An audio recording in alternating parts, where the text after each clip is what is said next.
Dope. How often have you seen a rider struggle with an obstacle, then you think you'll nail it perfectly? But you mess it up even worse. Such is the life of a gumby.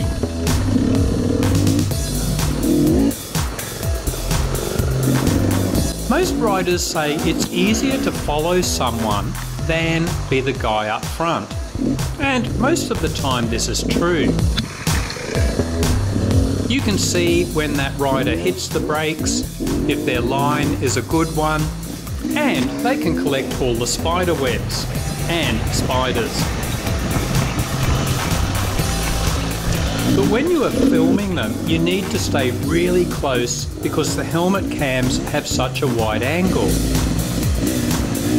More than a few bike lengths behind, and the rider in front just looks like a tiny dot.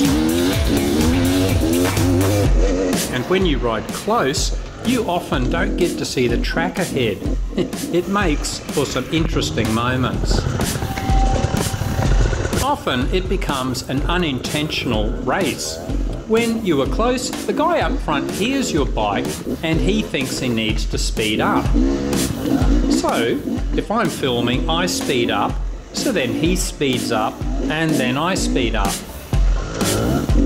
At times, the rider has then overshot a corner, gone into the trees, followed closely by me because I'm just focused on his rear fender. Anyway, up front is Cameron Graham from O1 Moto, one of Sydney's most notoriously supportive dealers. Last year on this same ride, he turned up in pink riding pants. He claimed it was because they were so cheap he couldn't resist. We suspect otherwise. His riding gear this year? Last year Cameron was wearing pink pants. This year he claims that colour coordination has improved his performance. Here we see Here we see Mr. Graham in his Any comments, sir, on your new colour coordination? Makes me ride like shit. Apart from being a fashion model, Cameron is also known for special mods and additions to each bike sold.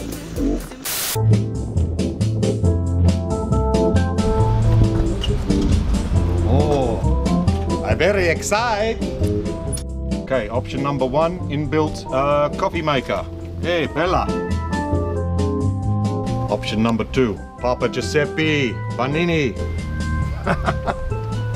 Special oil injection fluids. Who knows what special mods he has planned for the gas bikes? When should you grip the bike with your knees? A few supporters have been asking this, and there have been some interesting discussions. First, this doesn't actually work well with a lot of taller riders, as our knees are above the seat. Although I've heard some tall riders say it's better when you get a raised seat. For taller riders, it's more focusing on gripping with your lower legs. A handy tip is to point your toes slightly inward. This will naturally make you grip the bike with your calf muscles. So when do you grip the bike with your knees? Look, I'm keen to hear other opinions, but I think you want to grip the bike most of the time. Why? It anchors you to the bike using your much stronger leg muscles. This takes strain off your much weaker upper body muscles and arms. If you watch Cameron here, you can see on this off-campus slope, he occasionally stops gripping the bike so he can move the bike faster to correct any imbalance, which is fine. But once he's balanced again, then the legs grip the bike again. Things become less clear at low speed. As you know, this cross-training channel has a strong trials influence, and you never grip a trials bike with your legs. You simply can't. There's nothing to grip. and the bike is being moved around so much that gripping would not help at all.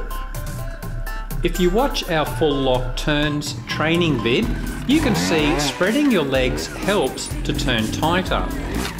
And in slow technical terrain, you often need to dab with one foot very quickly. So gripping with your legs will probably slow this down. In some cases, you will get two clearly different viewpoints about leg gripping, such as riding over rocky ground. With my limited trials background, I keep my legs wide so the bike can move around faster if I'm unbalanced. And I claimed this was the best way in the relevant training vid. But I've had guys say, no, you have to keep gripping the bike over rocky ground as well for stability. Look, I would agree if you were riding fast, but I'm not sure at lower speed. Last night I watched the pro riders riding through the infamous Karl's dinner at Augsburg, and there seemed to be a mix of styles overall, including some leg grip, others weren't. So who knows, maybe some of these techniques come down to personal preference. Anyway, I'll just keep trying to make the training vids as accurate as possible, but I'm sure there are inaccuracies and grey areas. But then that's all part of the general dodginess that is our main claim to fame. Ride in peace, my brothers and sisters.